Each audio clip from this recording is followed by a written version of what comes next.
Welcome to the deep dive. Here we really try to cut through all the noise, We Yeah. sift through the info and pull out the key insights you actually need. Our mission is simple, give you that aha moment, that clear understanding without just burying you in details. Today we're diving into the NFL, specifically the Jacksonville Jaguars. And the big question we're tackling is this: what's their single biggest reason to panic right now, coming out of the start of their 2025 training camp? We're drawing heavily on a really sharp piece by Enzo Floto for this one, trying to give you the clearest picture of what's actually going on down in Duval. Now, just to set the scene for you, 2025 is, well, it's a full-blown reset for the Jags. After that dismal 4-13 finish last year, ownership didn't just tweak things. They basically cleaned house. GM Trent Balaka, head coach Doug Pederson, both gone swiftly. It's a pretty loud signal, wasn't it? Status quo, I'm not cutting it anymore. Absolutely. And that ushered in, the new feeling, a lot of anticipation. You've got new faces in those key spots. James Gladstone as GM, Liam Cohen as head coach.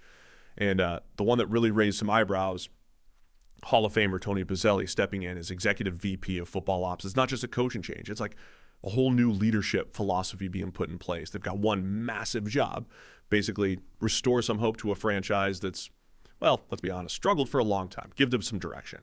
So, yeah, there's excitement. There's new leadership. There's that big rookie everyone's talking about. But, and this is the core of our dive today, but there's a specific concern already popping up in camp, something that, if they don't get a handle on it fast, might genuinely give Jags fans a real reason to worry. We're going to unpack exactly what that is. Okay, yeah, let's get into that new era then, because you're right, there has been a buzz. And the main storyline, the one dominating headlines going into camp, it's got to be the rookie, Travis Hunter. He's this dynamic, two-way player, the kind of talent that made the Jags aggressively trade up in the first round to get him. Big move. Shows real commitment. Said he to commit. And they're not just dipping their toes in, are they? The plan is full-on offense and defense for him, which is, that's super rare in today's NFL, almost unheard of. But is it realistic? Like, is this just a camp experiment, or do they really think he can handle playing both sides at this level, especially as a rookie? What's the source saying about how they're actually managing this? That's the million-dollar question, isn't it? Sure.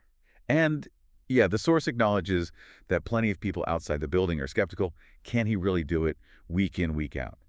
But internally, the Jags seem completely sold on the idea. Their plan for integrating him has been pretty methodical, actually.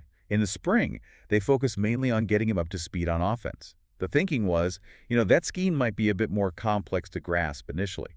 But now, in training camp, that workload, it's shifted. It's much more evenly split. Offense, defense. They're ramping it up. It suggests they're feeling pretty good about his ability to handle both playbooks. Okay, so they're serious about it. Very serious. And you can already see the vision for how they'll use him. It won't be static. It'll change based on the matchup. Like the source highlights week 2 against the Bengals. That's a huge test. He'll likely be asked to help slow down Jamar Chase and T. Higgins. Wow. Talk about throwing him in the deep end. Exactly. Yeah. Huge ask for any corner, let alone a rookie learning 2 positions. But here's the key thing. Internally, the Jags don't just see him as versatile. They see him as a consistent, game-altering force on both sides of the ball. That's a massive expectation. But it shows how much they believe in his impact potential. Okay, so that's the excitement. Hunter, the two-way potential, new leadership, feels like a fresh start. But you mentioned a twist. What's the problem that's already starting to cast a shadow over all this optimism? Because the sources seem pretty clear. Despite the Hunter hype, despite that belief he can change games, there are early signs in camp pointing to a pretty big weakness, and it sounds like it might be the defensive secondary. Their Achilles heel, maybe? That's exactly where the concern lies. And it's not just vague worries. The details are pretty stark. The secondary, as a whole unit, has apparently really struggled to keep up with the Jags' own receivers in practice. Even their own guys. Yeah. And specifically, during red zone drills, which are obviously critical, the cornerbacks were getting, and I quote, routinely beaten. Think about what that means. If you can't hold up when the field shrinks, in those crucial moments, that's a massive red flag for game situations. Yeah, that's alarming. That's where games are decided. Right. It suggests maybe a lack of cohesion, maybe a talent gap, something the new coaching hasn't fixed yet. And opponents will see that on tape. They'll attack it relentlessly near the goal line.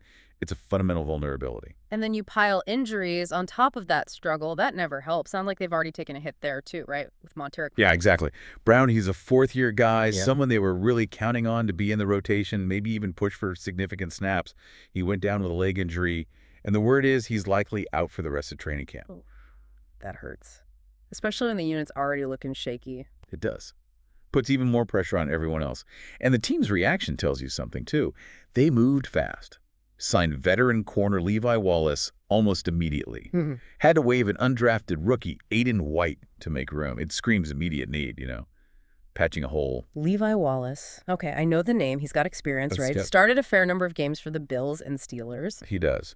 Yeah, 52 starts over 6 seasons. So on paper, you think, okay, solid veteran depth. Why was he available now? If he's that solid, wouldn't someone have snapped him up earlier? Usually a bit of a warning sign, isn't it? That's the crucial context the source provides, and yeah, raises those red flags. Wallace got cut by the Broncos late last season, and apparently he was even a healthy scratch, didn't play a snap against the Colts in Week 15. Okay, not exactly a ringing endorsement. Not at all. The article puts it bluntly. Signed out of necessity rather than confidence. He's not expected to come in and fight for his starting job. It's damage control. Yeah. Filling a roster spot because of the Brown injury. Gotcha. So it's not like he's the answer, just plugging a gap. Precisely. So even with Brown out, the top guys are still there. You've got Tyson Campbell, Jordan Lewis, Hunter, obviously, and that rookie Jerrion Jones, who people seem high on.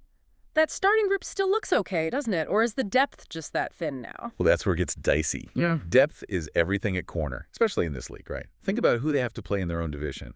You've got C.J. Stroud, Anthony Richardson, guys who can really sling it and test a secondary deep. Good point. So when your depth guys behind that top 4 are maybe unproven players like Zech McPherson and DeAndre Prince, the source is clear. The Jaguars can't afford more injuries, period. Wallace is just, like you said, insurance. He's not the savior. He's just a body they needed. And what about Brown's return? You said he's out for camp, but Coach Cohen is optimistic for Week 1. Is that realistic? Or just coach speak? Because the source sounded a bit skeptical. Yeah, Cohen saying the right things publicly, hoping Brown might be back for the opener against Carolina. But, and it's a significant but, the source emphasizes there's no timeline, no guarantees. Right, which means anything could happen. Exactly. And that leads to the critical question. What if they do get another injury? Or what if Brown just isn't ready for Week 1? Suddenly, as the source puts it, they're dangerously thin at corner. You're going into the season relying on guys maybe you don't have full confidence in yet. That's a recipe for disaster against good QBs. And it circles back to the performance issues too, right? It's not just about injuries. The guys who are practicing aren't exactly lighting it up. You mentioned that interception by Eric Murray. The source singled that out as like the highlight. Yeah, one of the few standout moments, which over several weeks of camp, that tells you a lot, doesn't it? It suggests the baseline performance hasn't been great. Right, and the source specifically notes how easily quarterbacks were picking on the secondary, especially near the goal line. Yeah. That's just alarming. This unit, remember, was supposed to take a lead forward with the new staff. That was part of the whole reset plan. But the first impressions have been less than reassuring. Yeah. It feels less like growing pains and more like maybe they just aren't good enough yet. So, pulling this all together, is this just normal camp stuff for a rebuilding team, or is this genuinely the big flashing warning light for the Jags right now? I think the source leans heavily towards the latter. It's framed as more than just bumps in the road. Think about that huge bet on Travis Hunter, his versatility, his upside. It's exciting. But the article makes a really crucial point.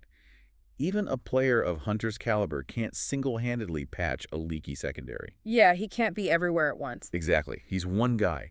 He can't cover it up for systemic issues across the whole unit, especially if they're giving up plays consistently. So the stakes are pretty high then if they want to actually climb out of the AFC South cellar this year. Their defense has to be better. It must hold the line. And the source says that starts with the corners. Absolutely. If they can't cover, if they can't make plays, the whole defensive structure is compromised. Makes it incredibly tough to win games. So until Brown is back healthy, and until someone else steps up. Yeah, until Brown returns and someone beyond Savage emerges as a consistent playmaker, the secondary will remain a glaring weakness. And the source really hammers this home. That's a problem no rookie phenom can solve alone. It needs to be a group effort. It really paints a picture of two different teams within one, doesn't it? The offense sounds like it's got new life, re-energized, maybe some creative stuff happening, optimism there. But then you flip to the defense, specifically the secondary, and it looks like it's still playing catch-up. It's the stark contrast. Yeah. And it points directly to that core reason for panic. to quote the source one last time because it sums it up so well. If the first few weeks of camp are any indication, Jacksonville's biggest reason to panic in 2025 is the same thing that's plagued them for years, a defense that can't close the gap. Wow. The same old story, potentially? Seems like it could be shaping up that way, unfortunately. A recurring nightmare for Jags fans. Okay, so let's recap this deep dive. The Jacksonville Jaguars kicked off 2025 with fresh faces and high hopes, especially around the dynamic Travis Hunter.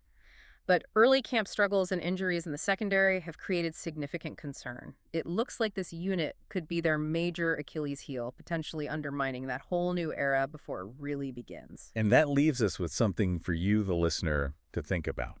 With the Jags banking so much on Hunter playing both ways, how much extra pressure does that put on the rest of the defense, especially a weak spot like the secondary? When your star is splitting focus, does everyone else need to be that much better? And what does that tell you about whether this two-way strategy is actually sustainable long-term in the NFL, particularly if the supporting cast isn't quite there? That's a great question to ponder. Thanks for joining us on the deep dive today. We hope you feel better equipped to understand what's really going on in Jacksonville. Keep digging, keep questioning, and we'll catch you on the next one.